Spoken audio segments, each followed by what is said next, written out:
Gerakan senyap pasukan Langit Kostrad, anggota OPM kocar-kacir masuk hutan ketakutan, pistol disita. OPM seolah tak kapok melakukan ulah yang bikin resah masyarakat. Padahal gerombolan OPM acap kali ketakutan saat melihat anggota TNI. Seperti saat anggota pasukan Langit Kostrad TNI bertemu anggota OPM beberapa waktu lalu. Momen anggota OPM ketakutan saat bertemu pasukan Langit Kostrad itu terjadi pada Senin 6 Juni 2024. Dikutip dari Tribun Timur, pasukan Kostrad melakukan operasi besar-besaran di Kampung Pugapa, Distrik Sugapa, Kabupaten Itaja, Papua.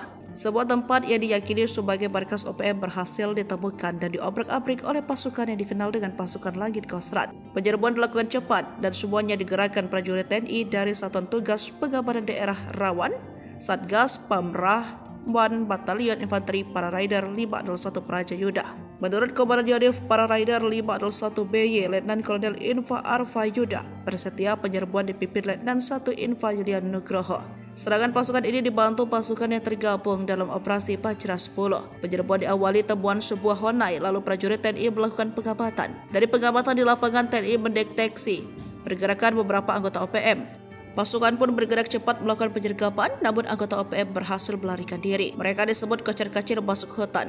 Persian pun dilakukan pasukan TNI, sarang OPM diperiksa dan digeledah. Hasilnya di dalam honai prajurit TNI menemukan senjata api jenis pistol P1 dan senjata lainnya.